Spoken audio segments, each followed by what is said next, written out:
Halo penonton Kanal 3, berjumpa lagi dengan saya Kang Puru di Kanal Kasih. Dan seperti biasanya, saya pastinya bersama Bapak Pendeta Iwan Shalom. dan Mas Ega. Assalamualaikum. Waalaikumsalam. Jadi kali ini kita mau membicarakan tentang satu topik, yaitu iman dan pengetahuan. Bagaimana kita memaknai iman dan pengetahuan itu tersebut. Nah, sebelum kita mulai, kita berdoa dulu ya. Mari Pak Pendeta, Ya, mari kita berdoa. kita tundukkan kepala, kita berdoa. Bapa Maha Baik, Allah Maha Kasih, Maha Murah, Maha Penyayang, Allah yang berlimpah kasih setia. Terima kasih Bapa yang baik untuk acara pada malam hari yang indah ini. Dan kami yakin dan percaya kiranya acara ini boleh menjadi berkat bagi banyak orang. Dan kami semakin mengerti tentang arti sesungguhnya sebagai umat beragama dan bagaimana kami bermasyarakat seutuhnya. Terima kasih Bapa yang baik. Haleluya. Amin. Amin. Jadi penonton Kanal 3, sebelumnya kita udah membahas banyak hal di episode sebelumnya. Tapi kali ini tentang iman dan pengetahuan ini sendiri, saya mau tanya ke Mas Ega dulu. Menurut beliau nih, dengan fenomena yang terjadi di negara kita ini, apa sih pentingnya untuk kita punya iman dan pengetahuan itu betul-betul sama-sama gitu, jadi berbarengan gitu. So, Mas Ega apa kabar? Baik, alhamdulillah. Aduh, puji Tuhan, alhamdulillah. Jadi mau tanya nih Mas Ega, menurut Mas Ega sendiri nih tentang iman dan pengetahuan ini, bagaimana cara kita mengimplementasikan tentang iman dan pengetahuan ini dengan dalam kehidupan bermasyarakat? Ini hal yang menarik ya tentang iman dan pengetahuan. Terkadang di masyarakat kita itu kalau keimanan itu dia menganggap itu beriman tanpa pengetahuan. Dalam arti kata ini dia hanya menerima dogma, doktrin terhadap dia. Bahwa ini, apalagi kalau sudah dicuci otaknya bahwa ini berdasarkan agama, ini berdasarkan keyakinan begini, padahal mereka tidak punya pengetahuan tentang hal tersebut. Ya, kasus kemarin kita lihat sendiri, kayak Bang Ade Armando itu kan. Oh iya, Ade Armando digituin kan, itu sangat memprihatinkan. Betul. Dalam arti kata mereka mengeroyok dengan brutal itu mengatasnamakan agama, kan itu sangat tidak relevan dengan ajaran agama. Tapi karena kebenciannya itu mencari pembenaran melalui agama yang didoktrinkan kepada mereka. Dan mereka tanpa punya pengetahuan bahwa kalau beragama itu harus punya pengetahuan dulu, baru beragama. Setelah beragama baru ada keyakinan tersebut.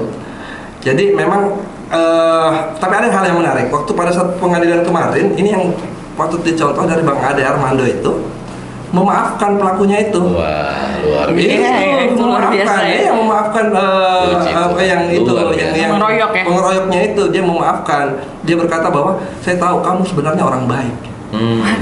Jadi saya terus terang waktu baca itu merinding saya. Bang Ade Armando tadi tentang pemaafan itu, itu berbicara tentang episode sebelumnya yang kita kemarin ngomongkan bahwa ini berdasarkan kasih. Jadi kalau berdasarkan kasih gitu, pemaafan itu ada, tidak ada dendam, tidak ada apa, itulah beragama yang saya bilang, itulah beragama yang memiliki keyakinan bahwa agama itu membuat hamba menjadi lebih baik, menjadi lebih baik dan memanusiakan manusia, meskipun dapat begitu. Ya nggak apa-apa. Iya, setuju. Iya Pak Pen. Jadi ini kemarin mereka mengatasnamakan agama untuk membela agama gitu, dianggap bahwa orang lain menista. Ini kan sering banget ya terjadi, orang yang menista gitu terus jadinya dizolimi balik gitu, dizolimi padahal mungkin karena itu dia nggak punya pengetahuan gitu loh. Fenomena ini dari kacamata Pak Pen sendiri nih gimana? Iya, sebenarnya kalau di Alkitab itu ada satu ayat saja ya, saya baca sedikit, Roma 12 ayat yang kedua. Dikatakan di sini, janganlah kamu menjadi serupa dengan dunia ini, tapi berubahlah oleh pembaharuan budimu, sehingga kamu dapat membedakan mana kehendak Allah, apa yang baik yang berkenan kepada Allah dan yang sempurna. Nah, jadi memang benar harus semua orang yang beragama itu harus punya pengetahuan. Tanpa punya pengetahuan, tanpa ada pengetahuan yang benar, ini bukan hanya pengetahuan secara sains, secara teknologi dan yang lain, tapi ini pengetahuan secara umum. Dan agama itu sebenarnya itu harus common sense, harus logik atau logis. Kalau itu nggak logis, yang akan terjadi adalah dia bisa beragama atau beriman, ya akhirnya menjadi dukun gitu kan. Ya kan, karena apa-apa dengan iman tidak logis gitu kan. Tetapi kalau tadi yang Mas Ega bilang itu 100% benar. Kenapa saya bilang begitu? Karena memang benar, harus orang punya dasar itu, dan apalagi ditambah dengan dasar kasih. Dia sama seperti waktu session yang lalu Mas Ega bilang bahwa Nabi Muhammad mengampuni kan orang yang melempari batu. Itu karena kasih. Begitu juga dengan Tuhan Yesus ketika dia ada sebelum dia disalib, ya kan, saat-saat terakhirnya, Bapa ampunilah dia karena mereka tidak tahu apa yang mereka berbuat, sama percis gitu kan. Oleh karena itulah seharusnya semakin tinggi orang punya posisi di dalam beragama, semakin dia punya semakin banyak masa, harusnya dia semakin punya pengetahuan dan dia semakin merendahkan diri. Dia bilang seakan-akan dia juga tidak terlalu tahu apa-apa dan tidak mempertahankan dogma dan doktrin, karena itu hanya untuk kepentingan organisasi sendiri atau aliran sendiri, gitu. Ini kalau common sense ya, kayak misalnya orang tua aja ngedidik gitu. Kalau ayah saya kan pendidik ya, guru. Terus dia bilang gini, kalau kamu udah dengar kata pokoknya, jangan percaya. Kalau nggak ada penjelasannya gitu. Segala sesuatu kan harus ada penjelasannya ya Mas Ega. Jadi kalau misalnya nggak ada penjelasan dan tidak bisa menjelaskan apa yang kamu yakini, ya udahlah ya, nggak usah gitu. Kalau saya bilang, kita kembali topiknya ini yang tentang ilmu pengetahuan dan keyakinan ya. Kalau saya bilang, kewajiban bagi setiap kita dihadirkan di muka bumi ini harus mencari tahu. Kita dihadirkan oleh yang Sang Maha Pengasih, kita dihadirkan ini untuk apa? Kita harus tahu dari mana kita berasal dan mau kemana kita, dan apa yang kita mesti lakukan di bumi ini. Karena waktu kita terbatas, semua itu yakin. Sebelum mengalami, tapi mereka yakin bahwa waktu di dunia ini, di bumi ini, itu sangat terbatas. Karena dia bisa membaca oleh pengetahuan itu bahwa suatu saat tertentu orang pasti meninggalkan dunia ini. Jadi kalau berbicara tentang spiritualitas, pada saat kita kembali ke ilmu dan keyakinan, kita harus tahu bahwa puncak pengenalan terhadap Tuhan adalah memanusiakan manusia. Banyak orang berbicara, saya mengenal Tuhan, saya membela Tuhan, padahal itu persepsinya yang diterima secara doktrin, dogma, tidak tahu. Dan sebenarnya tidak ada kontemplasi. Mbak Karen kan mungkin sudah kemarin kembali berkontemplasi, siapa sih diri saya ini, mau kemana, ngapain, kekhawatiran saya di mana. Kalau dibilang di Al-Quran, yuwaswisu fi sudurin nas, memang selalu berbisik di hati itu, di hati manusia.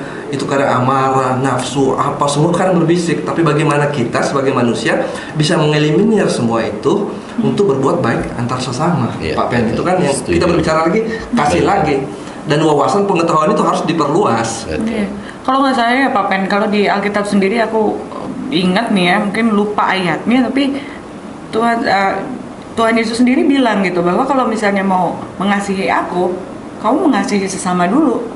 Iya, setuju. Betul kan? Betul ya? 100%. Itu dia. Jadi kita mau mengasihi Tuhan gimana kalau kita nggak mengasihi orang yang ada di sekitar kita? Implementasinya apa? Mau mengasihi Tuhan dengan ukurannya apa? Iya, betul. Ya.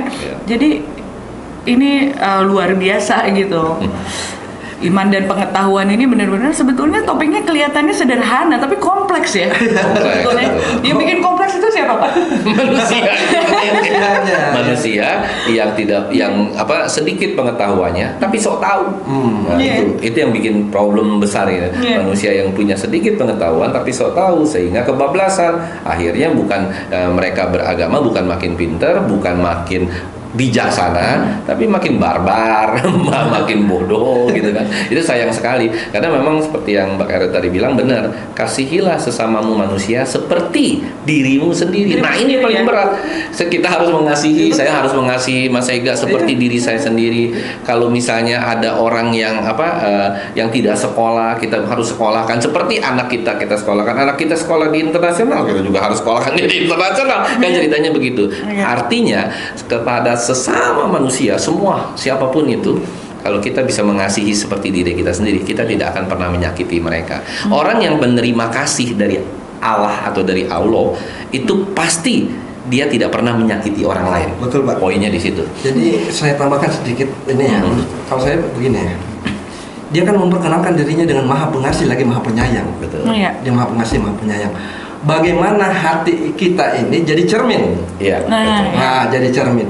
Sinarnya dia, cahayanya dia adalah dengan sifat-sifat kasih sayangnya itu mantul di hati kita dengan apa? Outputnya apa? Berbuat baik sama manusia. Betul. Karena tugas kita itu. Iya. Jadi yang banyak salah kaprah ini sudah mengenal Tuhan. Saya sudah mengenal Tuhan. Saya kasih analogi sedikit ya Pak Pen ya, yang kita pernah diskusikan juga kayak begini. Orang yang buta belum pernah mengenal gajah, dimasukkan di dalam gajah, orang yang ditutup matanya lah, di dalam ruangan yang gelap, disuruh mengenal gajah itu apa. Dia masuk ke dalam, yang dipegang cuma kakinya. Oh, sudah itu keluarlah dia, ditanyain, gajah itu bagaimana? Oh, dia kayak tiang, tinggi begini. Iya kan? Enggak, kamu salah. Pada saat dikatakan salah, dia nggak mau tahu. Padahal perjalanan pengenalan terhadap gajahnya itu baru kaki. Begitu perjalanan spiritualitasnya seseorang, religiusnya seorang. Jadi dia memahami setengah-setengah. Jadi kalau ada bilang gajah itu kayak cemeti, iya kan, kayak cambuk, padahal ekornya kan, dia salahkan langsung. Kalau perlu, lu salah, gua penggal lu. Berarti pemahaman tentang tentang Tuhan itu dari semua manusia itu kadang-kadang ya berbeda juga. Walaupun satu keyakinan juga kadang berbeda gitu ya. Cara berpikirnya gitu. Karena ya seperti tadi bagus banget analoginya Mas Ega. Kita cuma ditutup matanya baru megang kakinya atau megang ekornya. Itu gambarannya. Jadi yang kita pikirin Tuhan di hati saya sama yang di Mas Ega mungkin ya berbeda, kita menggambarkannya gitu. Jadi orang yang mengenal gajah itu dia jadinya arif dan bijaksana. Pada saat dia keluar itu orang bilang gajah itu kayak tiang. Kita yang pernah melihat gajah, pernah memegang gajah, kita bilang oh iya benar. Kita nggak nyalain dia, tapi cari terus. Gajah itu bukan hanya sekedar itu, ada lagi yang lain. Kita nggak marah kan? Karena kita tahu betul gajah ini, karena dia pegang, kita melihat mencoba dari persepsi mereka, cara pandang mereka. Yang dipegang pengalamannya selama ini cuma kakinya doang. Oh itu tiang. Jadi kalau umpama yang pegang cemeti saling lainnya saling bunuh. Padahal kalau mereka memahami bahwa itu persepsi mereka tentang gajah, mereka tidak akan ngotot-ngototan begitu. Seandainya pun pada saat dia masuk yang dipegang kodok, ya kan, terus dia lapor sama kita, gajah itu kayak begini. Kita paling bilang masukkan dia rumah sakit jiwa. Kita kan nggak tahu. Iya kan? Iya kasihan ya. Itulah kasihan. Kasih itu bisa muncul karena pengetahuan itu ya Pak Pede. Karena pengetahuan akan hal itu. Dan seringkali pengetahuan kita tentang Tuhan itu yang salah. Jadi gara-gara itu makanya sering terjadi pertengkaran. Misalnya si A bilang, oh ini Tuhan tuh begini, karena Tuhan yang dia sebut itu menurut analogi dan logikanya dia. Nih si B bilang lagi, ini Tuhan menurut saya. Akhirnya saling bela, berantemlah saling pembela ini, ya kan? Nah akhirnya Tuhan begini, Tuhan begini. Padahal sebenarnya Tuhan yang benar ya hanya didapatin dari ya pewahyuan yang turun atau dari kitab suci, ya kan masing-masing agama gitu. Itu yang sebenarnya harusnya kita mengerti banget tentang hal tersebut. Baik, menarik sekali pembahasan kita nih pada saat ini, santai tapi benar-benar kekupas ya, lumayan terkupas ya. Mudah-mudahan dari episode kali ini penonton juga bisa dibukakan gitu ya, bagaimana cara memandang segala sesuatunya, bahwa iman dan pengetahuan itu harus selaras, nggak bisa cuman harus balance, nggak bisa cuma pengetahuan doang tapi nggak punya iman, atau punya iman doang tapi nggak ada punya pengetahuan. Wah itu gawat banget. Itu lebih gawat ya. Papa yang lebih gawat yang mana? Atau sama-sama gawat? Sama-sama gawat. Sama-sama gawat.